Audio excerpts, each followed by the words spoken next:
Thank you very much, Mr. Chairman.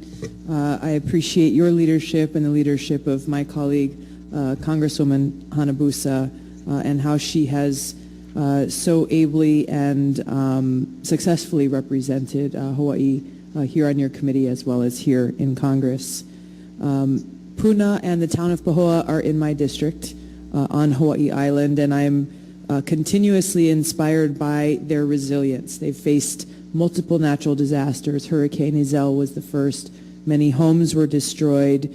The community went through a very difficult period, and this is the same community that's now really going through this uncertain and difficult period with the lava flow from Kilauea.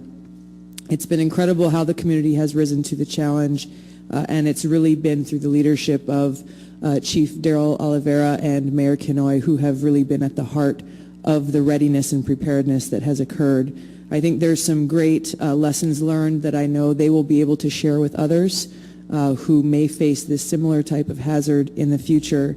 I just want to share quickly some innovation and solutions that's happened there in Pahoa.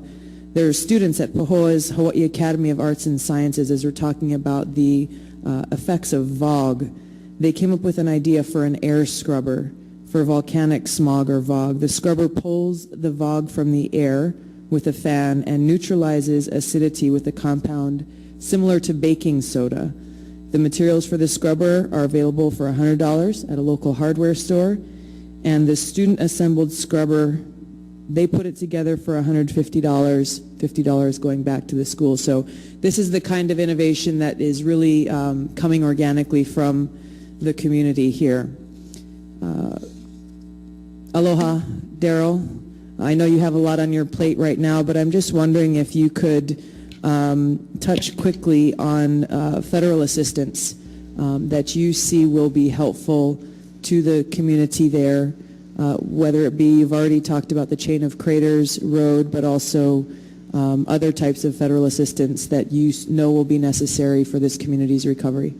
Yes, thank you. Well, we have received the declaration under the Public Assistance Program through FEMA for assistance there. That is greatly appreciated because, as was mentioned previously, the local government and state have basically taken proactive measures to try to provide for the sustainability of the community and the construction of the roads, as well as the efforts made by the Department of Education to provide for a truly enriching education experience for the students when faced with this. So relocation or redistribution of the students has come with substantial costs to both the local and state governments.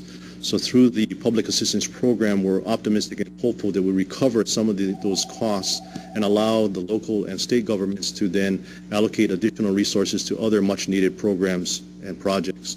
So from the FEMA perspective, we are very grateful that we have the public assistance declaration and look forward to the recovery of some of the expenses incurred so far.